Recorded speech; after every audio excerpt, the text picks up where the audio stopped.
Welcome back to Behind the Shadows. I'm your host, Harvey Guillen, aka Guillermo de la Cruz. Today's guest is a friend of mine who's a talented musician and extraordinary comedian, Mr. Fred Armisen. We'll ask the question, what real-life professionals inspired his take on a familiar, and which Breaking Bad star was crucial in starting his acting career? Today on Behind the Shadows. Breathing is so overwhelming, heartbeats are a hassle. Tell me, why would anyone want to be alive? Death might have a reputation before she arrives, but trust me, we have way more fun in the afterlife. We have way more fun in the afterlife. I am so excited for my guest today for Behind the Shadows. It's the one, the only Mr. Fred Armisen. Hi, Harvey. How's it going? Good. How are you? I'm good. It's funny. As we were counting down to do this, you were laughing, and I was laughing. I was just like smiling because I don't know. I feel like we always have a good time together. We do have a good time together. Yeah. I don't know. It brought me back to people may not know this, but we actually met in the jungles of Colombia. That's right. People don't know this, but my first mockumentary series or introduction to it was your show, was Documentary Now on IFC. And we shot an episode in Colombia. That's right. And that was the first time I met you. Yeah. Do you remember that? That was for an episode called Juan Likes Chicken and Rice.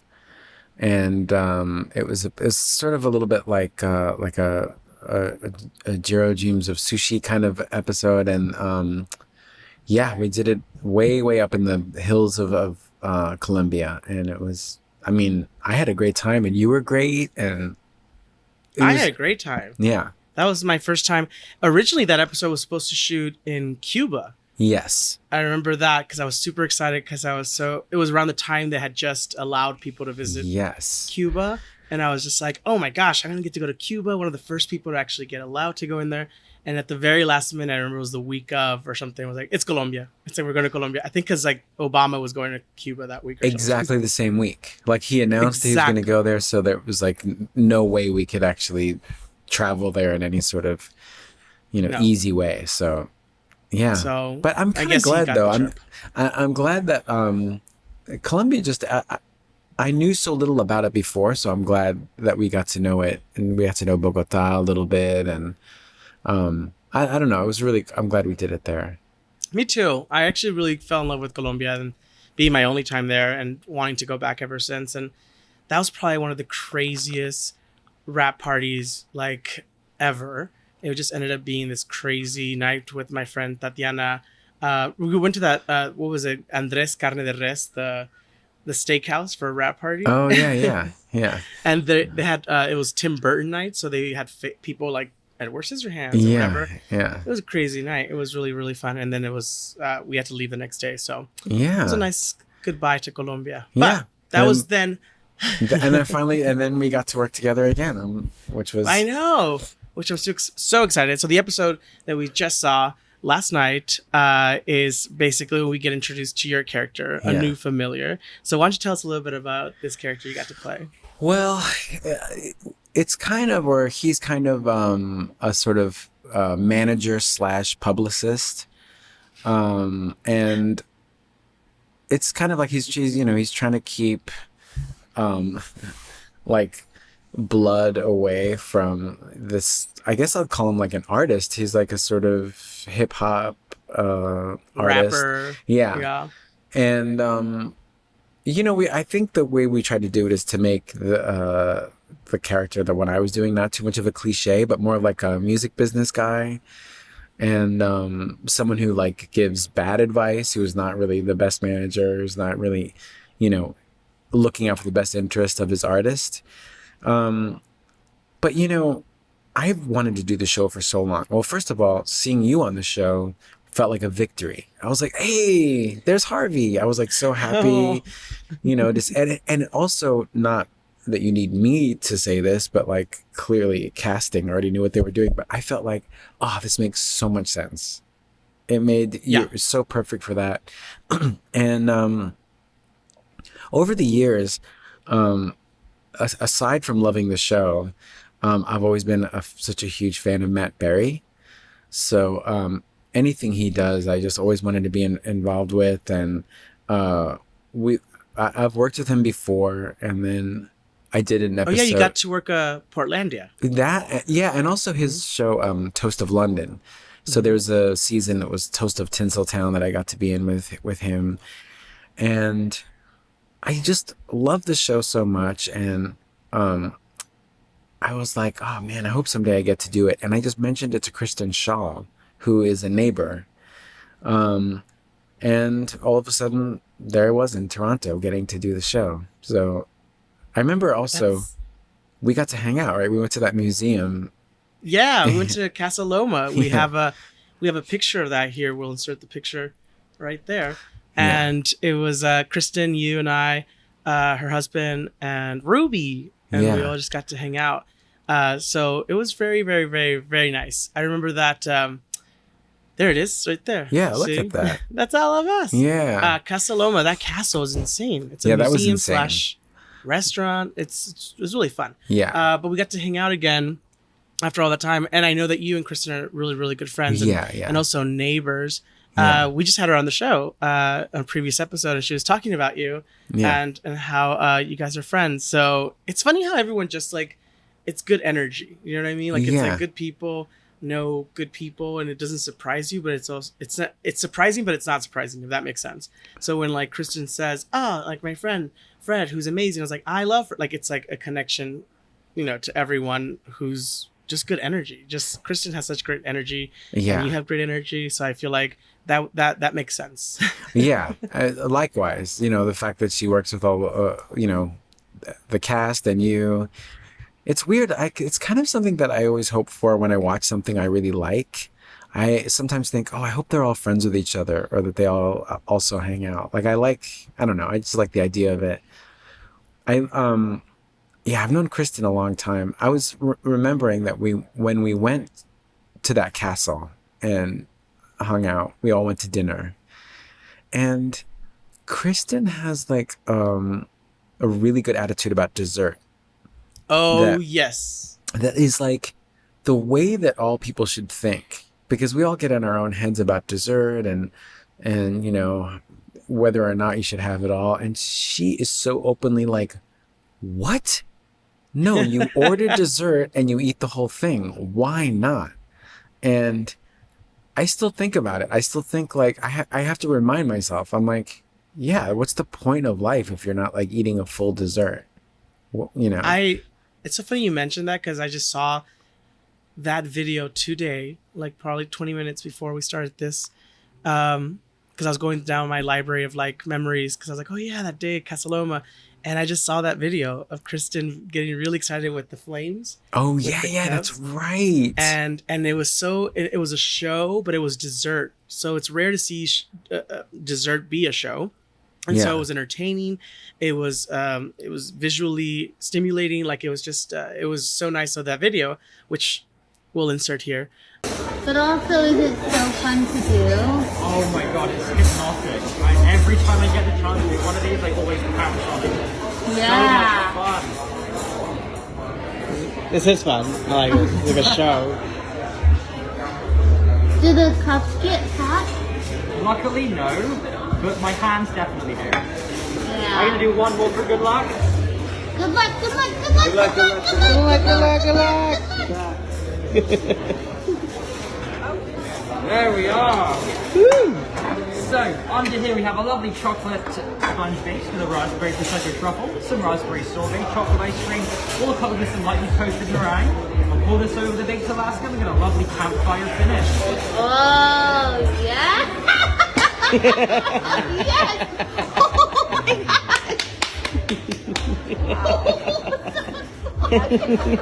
You've never seen flaming ice cream. Isn't it awesome? It's so much fun. I love it.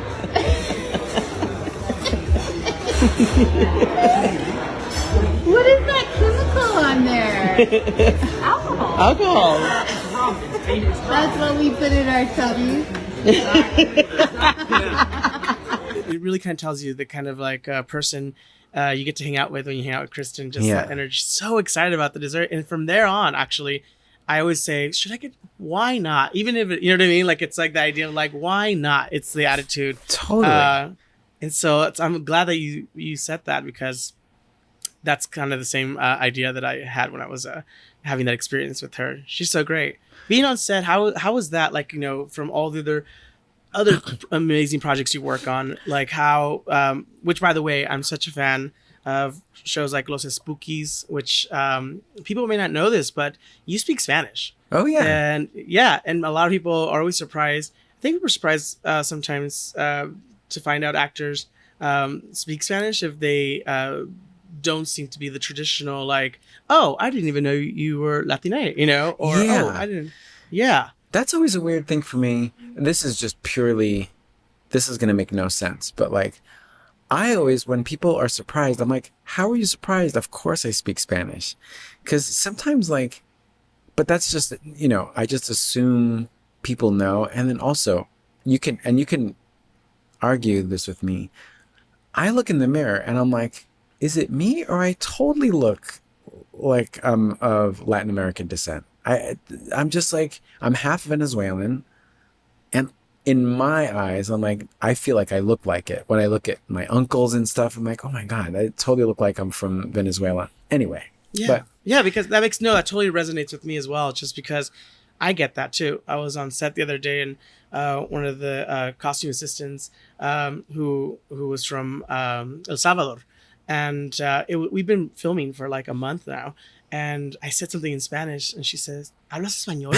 And I was like, what? And she goes, ¿Hablas español? And I was like, sí, claro que hablo español. And it's like, of course I speak Spanish. And she goes, yo no me imaginaba que hablas español. And I was like, you don't imagine that I spoke what? And it's like, no, because I don't know, I just didn't. I'm like, been hanging out with her for a month. And, and to me, when I look in the mirror, the same thing. I see my family, I see my where I come from, and I feel like I am. I'm Latino, I'm Mexican descent, and it's so funny to always have someone tell you, like, you speak Spanish, especially when well, that's exactly what I mean. I'm like, because I feel like, don't you just feel it? I'm like, I'm like, don't you just feel that, like, when we're in the same room, like, obviously I'm, but like, it's true though. I feel like maybe we've been programmed to only assume someone speaks Spanish when, by the way that the world or entertainment industry has seen us listen to someone speak Spanish, which is like chopped up English, or chopped up and it's like, why does it so I have to have some like thick accent for you to think that, you know what I mean? Yeah. And it's always blows my mind. Same. But I mean, I guess I met you already like on the set of something where we were speaking Spanish, but I just feel like, it's hard to tell. I was going to say, like, if you started speaking Spanish to me as a stranger, I would not be surprised. I don't know. Yeah, that makes sense, because then you would sense like, yeah, of course. Yeah, that's like what I assume. I always assume that. And then it's always even funnier and shocking when it's from someone who is Spanish speaking and, who is like, a cousin, if you will, you know what I mean? Right. And it's like, it's like what? And it's like, so this was interesting to me, and it always boggles my mind. And I've talked about, being Mexican and how proud I am of where I come from. And it's still like, oh, it's news to me. That's the kind of ego part of it too, that I'm also like, don't you know this already? But people, they just have their own lives. They just have their own lives. Exactly. It's that, what's that all? Yeah. Don't you know this already about me? We have way more fun in the afterlife. This podcast is sponsored by BetterHelp. Throughout my personal journey and professional career, life has had its fair share of tricks and treats. I wouldn't be where I am today if I didn't have access to therapy to help me through those tricky experiences. BetterHelp has made therapy accessible. BetterHelp Online Therapy will assess your needs and can match you with your own licensed professional therapist in less than 48 hours. If you ever considered therapy but thought getting started was too complicated or expensive, I assure you it's worth it. And BetterHelp takes all the stress away. You can schedule weekly video or phone sessions so you don't have to be on camera if you don't want to. And getting therapy every week as easy as a few clicks on your laptop or phone. So many people have been using BetterHelp that they're recruiting additional therapies in all 50 states. And they have a special offer for my listeners. Get 10% off your first month at betterhelp.com/shadowspodcast. That's 10% off your first month of online therapy at betterhelp.com/shadowspodcast. Now back to the show. But being on set, I didn't mean to jump off of a question. No. Was like, I'm starstruck by the show. Like, I'm already like, I cannot believe that I got to be on it. I love everyone on the show, and I'd worked with Natasha a little bit on Toast of Tinseltown, but what a incredible person! Like, what a funny person. So that was really fun. Then getting to work with Kristen was of course great. But I didn't have that many scenes with anybody else really. Like that kind of, it was just a couple of days, but I still loved it, and the set looked so cool. Everything. Oh yeah, you guys were shooting in that silo kind of thing. It was winter, and it was definitely chilly in there. And I remember it was freezing. Just like, wow, freezing, but it was like it looked so cool, and the aesthetic of that's where Richie Suck would obviously hold court. Yeah, was perfect. Yeah, he was great too. He was great. He was so great. So working on this set, how's it? Obviously, you see you're a fan of the show, and working with Natasha and Kristen, who's been a friend of yours. How, because of that, do you think it was a different experience than some of the other sets that you've visited for a short period? What's different is that like, it's such a like, I don't mean to overuse this word, but it's such a cool show that everything around it seems cool. So even the van ride over, I was like, no, everything is part of this cool, whatever franchise or whatever it is. I love vampire stuff anyway. And that type of, everything that show and also the movie, everything that it's about, I'm already a fan of. So it really felt like, I wasn't like, ooh, what is this? It was more like, oh man, thank you. I can't believe I get to be here. And then also there's like that thing of, it being in Canada.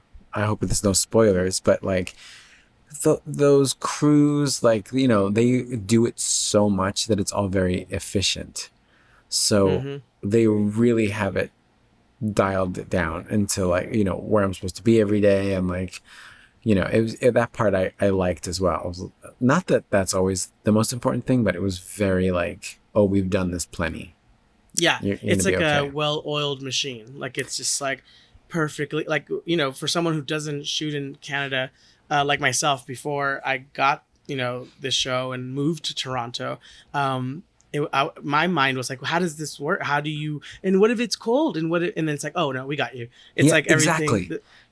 Like the heaters they have, they're not like scrambling to find me a heater. There's one at just the right height. They're like, we shoot here all the time. This is the one you put your hands on, and this is the heater for, when you're standing in this corner.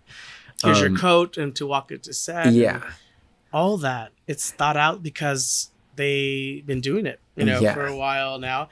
And just the nicest, like, crew, and it's just, it's great. And with this character that, we get introduced with, why do you think he's also a doctor? Is it PhD given, or? Yeah, definitely. I think it's like people just want to be experts in something. It's not enough to just be a manager or an agent or whatever. There's always like people, I think in general, like to be actually, I am, a doctor of this, whatever this is, whatever it is that you're doing. It's just like a type of self-importance, I guess, or something. And also probably for Richie Suck to like, impress him. Yeah. So that he knows he's in good hands. How did he maneuver that? I feel like, how did he start as a familiar? Because a familiar is pretty much just like an assistant and basically servant to your master. Yeah. How did he climb this or plan this trajectory into the position of power that he ends up being in? Yeah, my guess is that like some familiars are good at it. There are different levels of being of finding your way to a position like that, and it seems like a long game kind of thing. Like it probably took a while, but it's just like little bits and pieces. He just took little steps forward to like, just as someone would sort of like try to be ordained to be a priest, to perform weddings. Little steps to all of a sudden like getting to that position. That's my guess. That's going to be my backstory in my head. But he's very good at it. I think it's so funny that you hold a bag of blood from him, whereas that's what vampires need to survive. But in the eyes that we see it through, it's like someone who might have a blood drinking problem, Yes. or some kind of like an overeater, where it's just like you're not hungry, Yeah. It's definitely a type of control and just to just to be important in his life. And what's weird is like in show business, I think, and I don't mean this as a bad thing. I think agents and managers or publicists do try to sort of present themselves as like, hey, I'm important in your life. Yeah. I'm irreplaceable. I'm irreplaceable. Yeah. But I don't mean that as a disparaging thing about people who do that job. I understand it and it's great, but that's an element of it, of like, hey, you need me. Yeah. You can't function without me. Like, how would you, which makes sense. Because, a lot of people become, codependent on their, team or their partner, whoever that is, so it does make a lot of sense to me. And one of the scenes that I really love in this episode was where you pitch your other group of artists, the trio, at a nightclub for vampires, which the brand would just not go, but you're a businessman. This character is like, I also have this other, singing group, which they have to open for Richie Suck. And even in the middle of the performance, the camera pans over to you and you're wearing soundproof headphones where you don't even listen to the music you're promoting. Yeah. Which I think is hilarious. Yeah. That or he just might be sensitive to sound. I took it as that's funny. Like this manager of this group pitched them, sold them, got them a gig, and then when it came to performing, he's wearing soundproof. Yeah, I think it's a little bit of both. It's a little bit of like, I'm not interested in in music at all, and also like maybe at some point he's like, this is just too loud for me, even though it's jazz. But no, I love that. I love that he was still trying to push. Can you imagine pushing a band, not just by giving like a record to someone, but making everyone listen live? Oh, that is so bold. I loved it. It was it's a great episode. I'm so excited that we can finally talk about it. It's one of my favorite episodes. I was so bummed that we didn't have scenes together. I know, but we got to hang out though. I do remember we got to spend some time together. We did. On set. Like I think you were about to do another scene. I did. I was about to do my scene on the other side of the soundstage, and I came to visit you. That was nice. Kyle was directing. Yeah, he was great. And he couldn't keep it together. I mean, there's so much footage of you guys that didn't make it to the episode, obviously, but that you guys got to improvise and I got to be there for. And it was so funny. And then I would look over at Kyle and he had to cover his face, like muffle his mouth while he's directing you guys because he doesn't want to yell cut but he's about to ruin the take because he's laughing so much at the scene. And that's when I know something's good. Do you ever feel when you're on set when like the boom guy or someone behind the camera or holding the camera starts shaking because they themselves are laughing so hard? That's when you feel like, oh, this is good. This is funny. Like, that's like always a reassuring. Also, because there's nobody else in the room. All there is the crew. So you're like, okay, maybe on some level this works somehow. So, because you never know. So I kind of like it when that happens.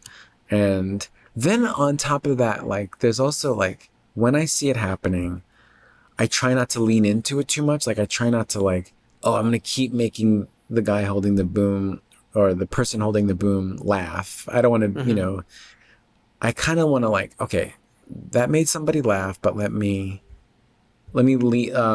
step away from it a little bit so that, like Mm-hmm. when people kill a joke and they just, I don't know. I just don't want to do too much. I'm like, okay, I got to laugh. Let Yeah. me just backpedal a little bit so I'm not like wallowing in the ego of it. Like, Yeah. I'd rather just like, okay, I got my laugh. Let me just like let the scene end. Yeah. Yeah.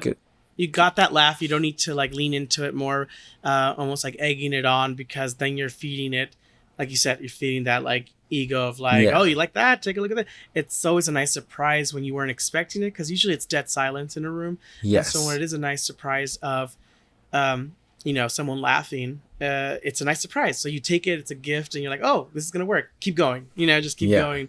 Just keep doing your thing. But I do think it's good when the crew who's been around, they've seen everything, so they film, nonstop. I always say the crew is the one that has like the best longevity in this business, because you'll always need like, camera person, a boom guy, Totally. actors are always like trying to get the next gig, and they've seen it all. They do dramas and comedies and musicals and all that. So it's nice to hear somebody actually laugh at a joke that you're doing. Pretty similar to like, I was just talking to someone for the process of auditioning for like SNL. Like no one, they're going to be silent when you audition for like something like that. Do you remember that experience? Like it was yesterday. I remember, I did a couple auditions, one at UCB as a theater. Like there was like a theater, they used it as like a sort of like, okay, we're gonna have people come up and they had these auditions, and then they brought me back to the I wasn't in UCB, I'm just saying that was where they were having these auditions.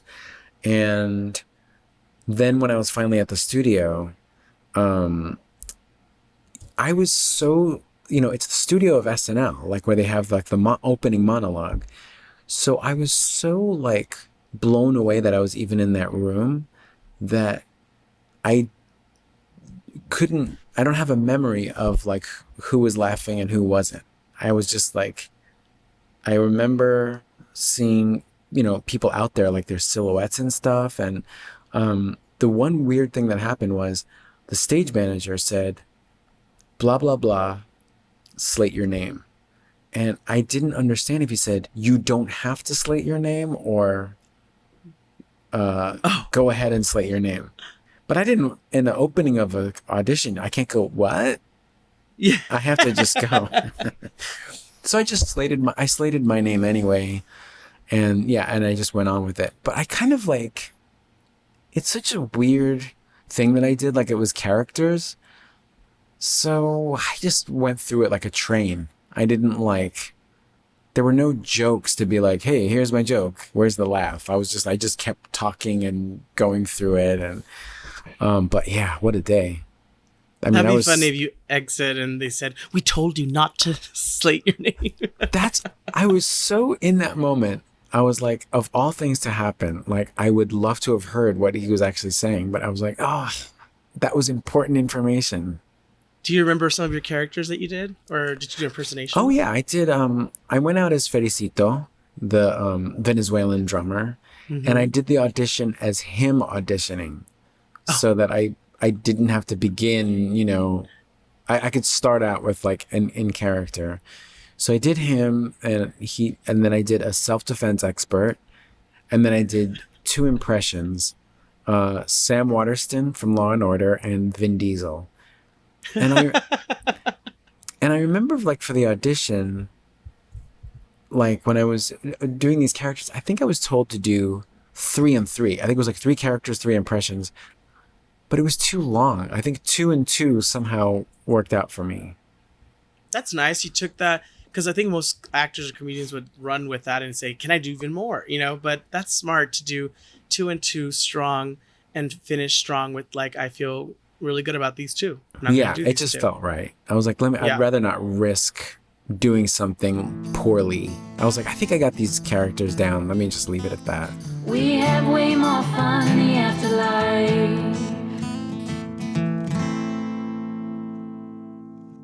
If if you haven't heard already, it's Smooth Sack Summer. That's right, this is the summer to keep your balls cool while still looking hot with Manscaped. The leader in below-the-belt grooming is making sure we all have a ball this summer by giving our pants partners everything they need to stay fresh. Dive headfirst into Smooth Sack Summer by going to manscaped.com for 20% off plus free shipping with our code SHADOWS. The Manscaped Performance Package 4.0 has everything you need to prepare that summer body. Inside this package, you'll find their Lawnmower 4.0 trimmer, Weed Whacker ear and nose hair trimmer, Crop Preserver ball deodorant, Crop Revival toner, Performance boxer briefs, and a travel bag to hold your goodies.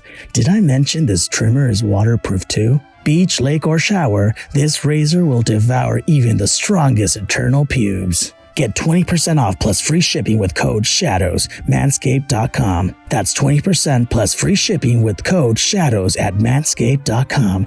It's Smooth Sack Summer, boys. Get on board or get left behind. Have you always done characters? How did you get started? What was your first, introduction to the business? I got started in music. I was in bands for a long time. I was a drummer in bands for all of the 90s. That's all I was doing. And then late 90s, I started doing comedy just as characters. I would just do it on video, and little by little, I would do it on stage, and there weren't really any jokes. It was just me as someone just up there talking. And I would perform at Largo a lot here in Los Angeles. And then Bob Odenkirk used to perform at Largo from Mr. Show, and he saw me perform and he put me on a pilot of a sketch show he was doing for Fox. So the pilot never went. It was called Next, and that was like the opening into me being able to have like video of me doing characters. All of a sudden I had a tape I could really use in full costume. So my manager, that reel. Yeah, it was like a instant reel. And also it was like, for Bob to put me on that show, I mean, Bob Odenkirk really made my career. Like, he really started it. He made everything legitimate. Because I was just, performing at Largo. So, just him signing me to do it made everything more official. That was like, because it was for Fox. And I had to sign a contract and all that stuff. So, like, then I was able to like go into SNL with confidence, and my manager at the time sent in the tape, and then Marcy Klein was at SNL and made Lorne Michaels watch the video, and all of a sudden, I was being flown in, and because I was in bands my whole adulthood, my whole 20s, everything seemed like icing on the cake. I wasn't like, oh, I better get SNL. I was like, oh my God, they got me an airplane ticket. When you're a drummer, you make, if you're lucky to make $100 on anything. So to get a free airplane ticket, I was like, Saturday Night Live bought me a plane ticket.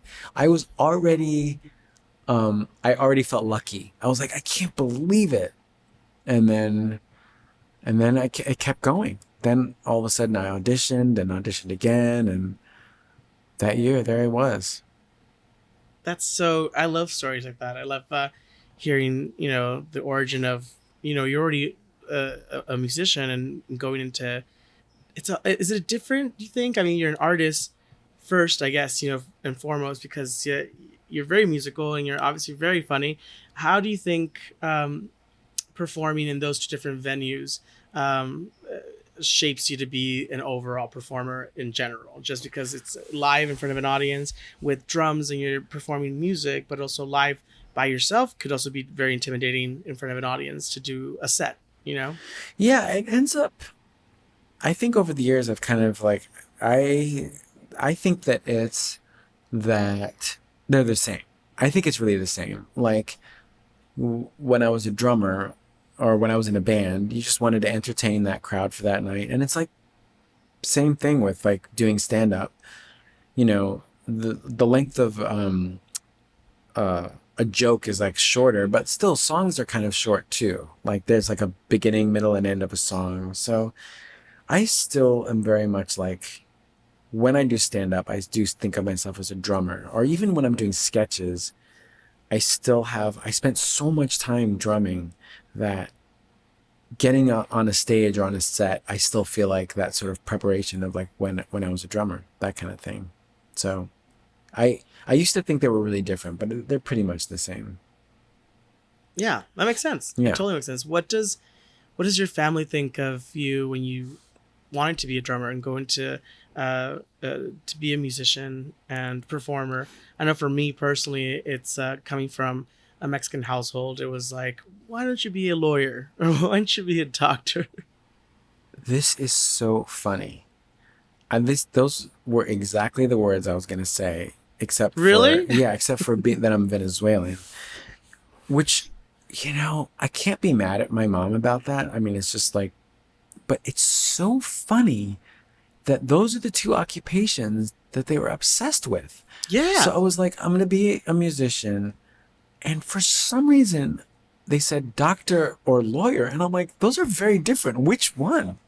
Which one? Which one? I'm like, why are those two interchangeable? They're so different. So that's why I couldn't really trust it. I'm like, you can't throw around occupations like doctor or lawyer. It's so weird. I wonder if that's like a Central American and South American thing, because I also knew so few doctors and lawyers in my Venezuelan family. I'm like, well, where are they? Yeah. Where are all where's these people? This example? Yeah. Where's the example?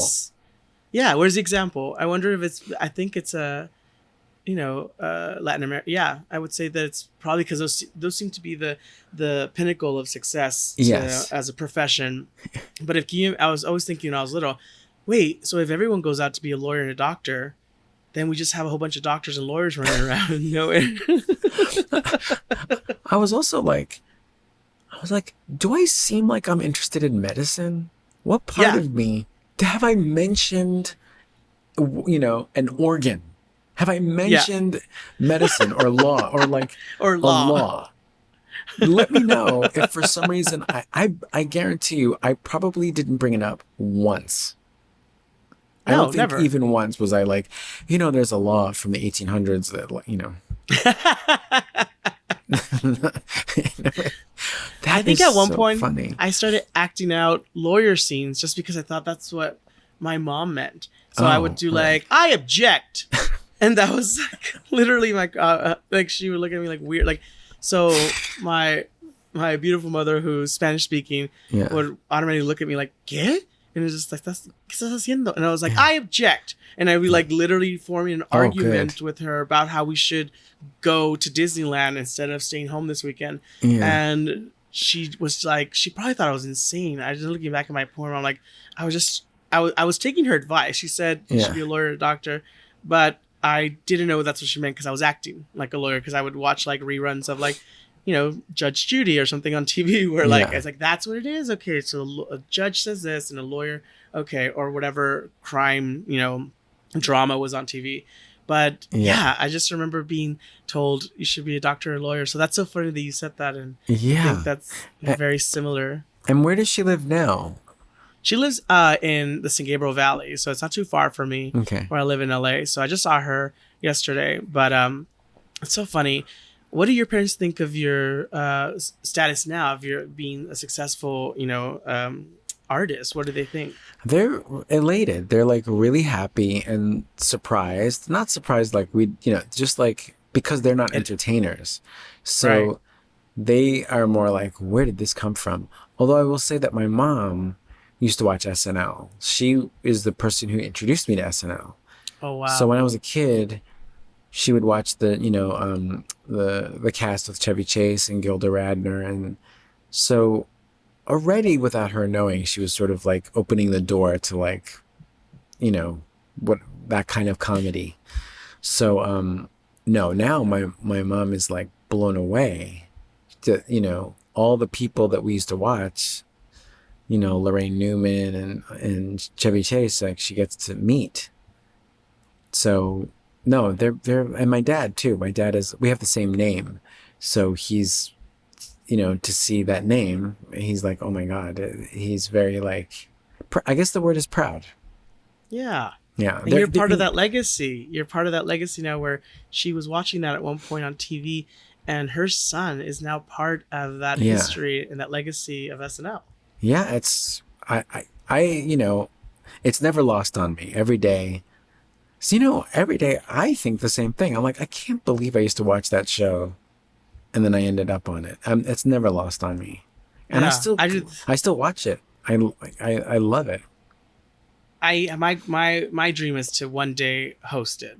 Oh, that will happen. Yeah. Okay. All right. It will happen. Harvey, it will happen. Okay, I'm gonna believe even more. I'm really projecting and putting it out there when the time is right, because I love that show. I really do. In sketch, I mean, I grew up watching, like, with my mom, like Sábado Gigante, which would have like sketches and whatnot. So it was similar, but in Spanish. And when I was introduced to SNL, like, I remember just like my world, just like, what? Like, it's like people get to do this every week. Yeah, it's different, and these characters. Who just, so iconic. Like, I just remember watching like Molly Shannon and watching, your season. Like, it's all these iconic characters that, like, now look back and I get to meet people. Yeah. Like, that's how I feel. That's how I feel. Like, I get to meet, like, the fact that I even got to work with you in Colombia. I was like beside myself. I was like, it's so funny because what you're just saying about the people that you saw is like what I saw, and I got to hang out. It's like, that's you. Like, I got to hang out with you in Colombia. I got to hang out, and now being friends with you, and I was just like, wow, like, you never know where life's going to take you. Like, you really don't know, just being open into any possibility. And that's it. Right. Like, yeah. And it happens quickly, so quickly. Like, before you knew it, you're doing that show. And yeah, it's pretty. It was not that long ago that we did the episode of Documentary Around Colombia, which so blows my mind. That was not that long ago. No. And, here we are, season 4 of this show, which, just is amazing. And I think it's the coolest show in the world. And we just got nominated for, I know. Congratulations. Thank you. And it's so insane to think that, this is a show that started off as a short film by Taika and Jermaine, and became a feature, and then became a show. It's just the trajectory of it all it's kind of amazing and wonderful. We have way more fun in the afterlife.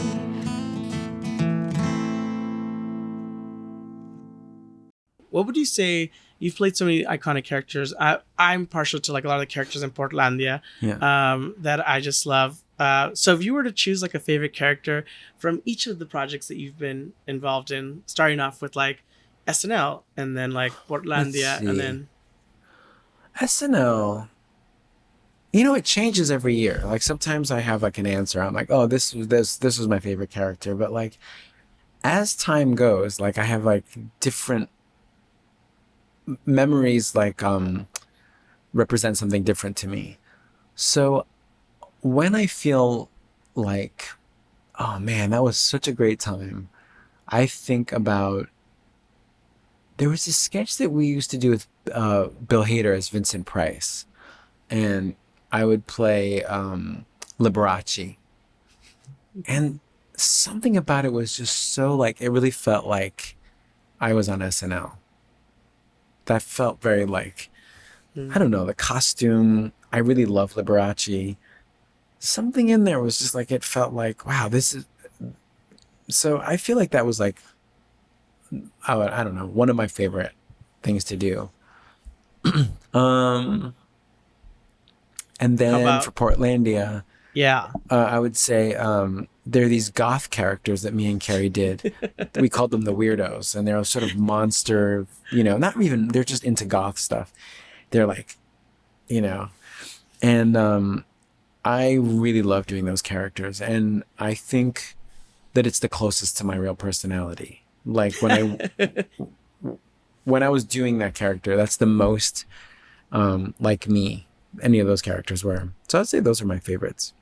I love those characters. I love that episode where they're outside or going to an event that's out in the daytime, and you're so pasty white. Yeah. It's just, don't you think it's so fun that you get to, like, do this for a living, like, to play characters where, like, you can look back at this, like, Rolodex of, like, oh, that's right, this was from And, oh, this is a good one too. It's like looking at like clothes that you keep or sweaters. Let's say it's a sweater, you know, it's like a sweater that you love and you're like, oh, I haven't worn that in years and it's one of my favorites. And it's like you look back at it and it's like, I should bring that back. It's back in stock. You know what I mean? Yeah, like, yeah. The thing like, that I see in those, like if I look back at a photo or something, it's whoever I was with. So like the fun for me is like, oh, I was with Carrie in this sketch, or, you know, Maya Rudolph or whoever, you know, it's like when I see that, or Bill Hader, the other person in the sketch, I'm like, oh, we had a great time. We really laughed together. So that's usually the, that's like the feeling I get of those memories. Is there any character that sometimes, you know, you start off the week in SNL with some scripts and sketches and they don't make it to the end? Is there a character that was ever introduced or that you might have thought of that, you know, you may have thought, oh, this would have been a fun one, but it never made it through, that you wish it did? Yeah. One time, me and Bill Hader and Kristen Wiig did a sketch, and we ran it a bunch of times. It made it to dress rehearsal, which is these 3 Australians going on a trip.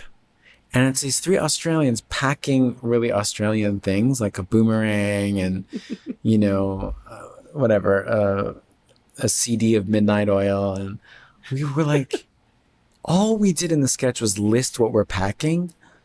And it was so fun. And I think everyone thought it was fun except for the audience. The audience was like, nah, it's okay. You know, I think we were enjoying it more than the audience was. But I think we might have ran it maybe 3 times. Definitely twice, maybe 3 times. And then it never went to air. And the characters weren't deep or anything. It was just that we just did Australian accents, packing Australian things. I would have loved to seen that sketch.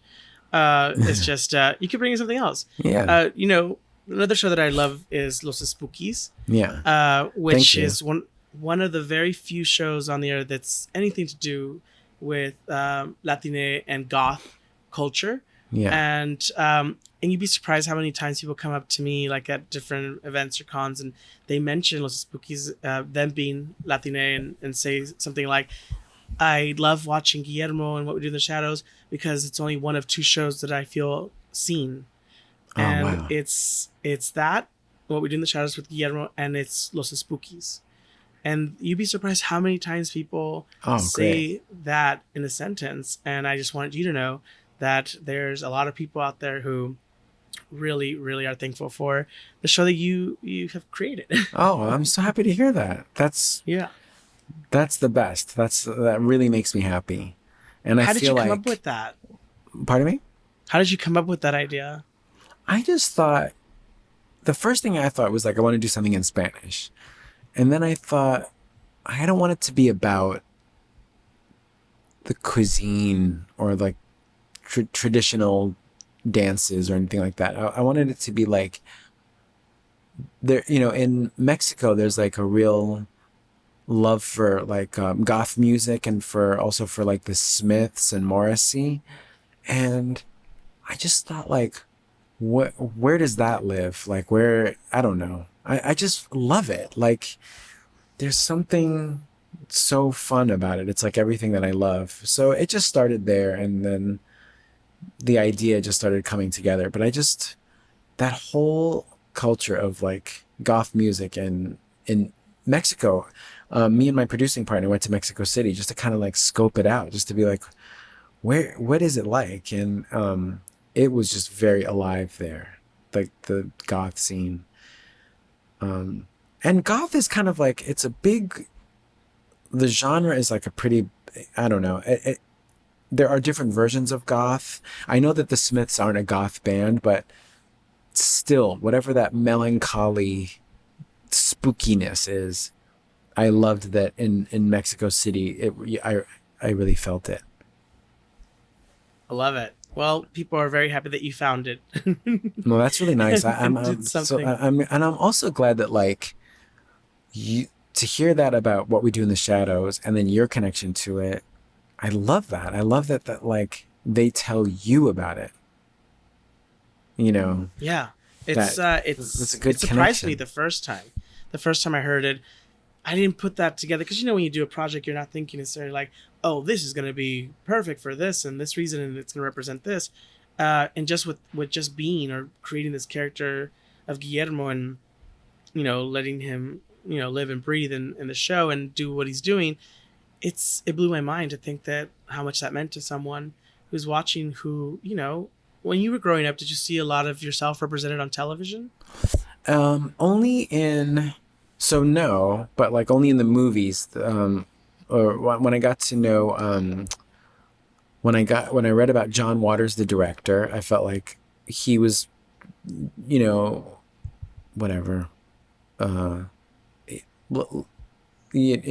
artist, but who had like a spooky quality to him, just something like. There's something about him, and then also the lead singer of Devo, Mark Mothersbaugh. Like it was mostly in music and film where I saw people that I admired like that, but not as much in television. But John Waters, David Byrne, a little bit. Like there was somewhere in there. That's who I started to identify with. Yeah, it's hard to look at someone you can see yourself and mirror or feel represented by. So it is nice to hear when the characters that we're playing or you're creating a show that's making someone feel seen. Yeah, it means a lot. It means a lot to.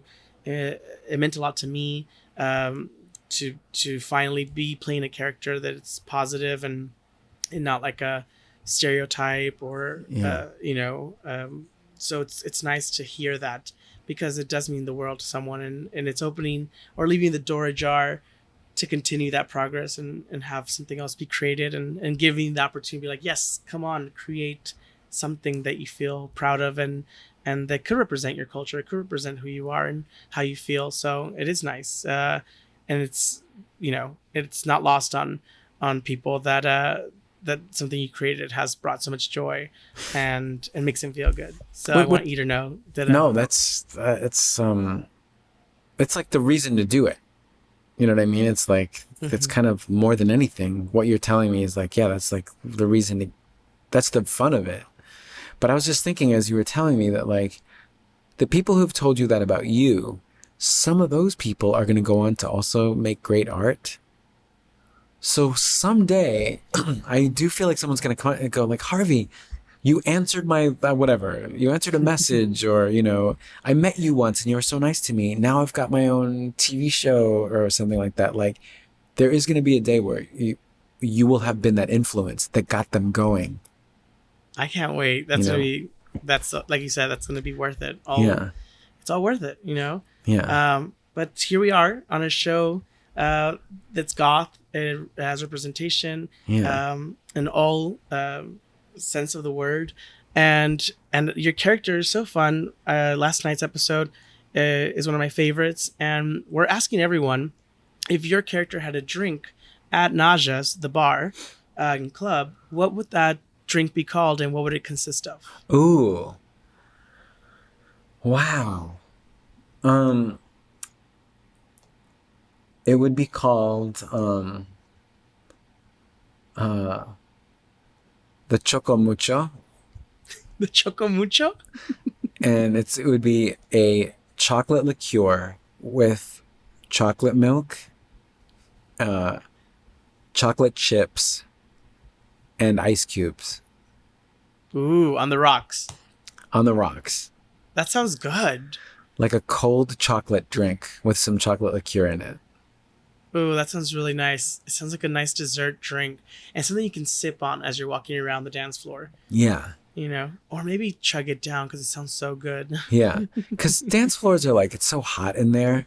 So a nice like chocolate icy drink is like, I don't know. It's like, yeah, both cozy and refreshing at the same time.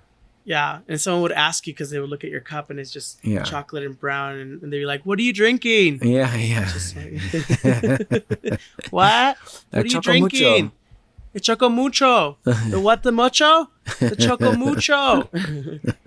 Tu muchacho? El muchacho? No, yeah. I'll talk to you again when the music goes down. What? Well, this has been so lovely. I thank you so much for joining us and giving us your time on our show. That we talk everything shadows, and we talk to our favorite people about everything and anything. So thanks so much. Is there anything you want to tell our What We Do in the Shadows fans? Well, first of all, I am also a What We Do in the Shadows fan, so I'm right there with everybody. And for real, congratulations on the Emmy nominations. And I know people must ask you all the time, but like, how do I ask you without asking you? I'm assuming that you're going to get to do more. That you're going to be shooting some more. Yes, we got picked up for season 5 and 6. Buddy. Surprise! What a dream. What a dream. Surprise. Oh, yeah. That makes me so happy. Well, lucky us. Yeah, and hopefully we'll see some version of you in the future again in our show. I would love it. Yeah. All right. Well, thanks so much for joining us, and we'll see you next time. See you next time. Behind the Shadows is a production of Straw Hut Media, hosted by Harvey Guillen, produced by Ryan Tillotson, Amada Sanchez, and Tyler Nielsen. Original music by Trevor Bumgar and Chris Hendricks, vocals by Maggie Glass. If you don't already, subscribe wherever you're listening, and make sure to follow Behind the Shadows podcast on Instagram for more behind-the-scenes content. And tune in live every Thursday at 1 p.m. Pacific on the What We Do in the Shadows subreddit for an AMA with Harvey and special guests. Breathing is so overwhelming, heartbeats are a hassle. Tell me, why would anyone want to be alive? Death might have a reputation before she arrives, but trust me, we have way more fun in the afterlife. We have way more fun in the afterlife. See you next week.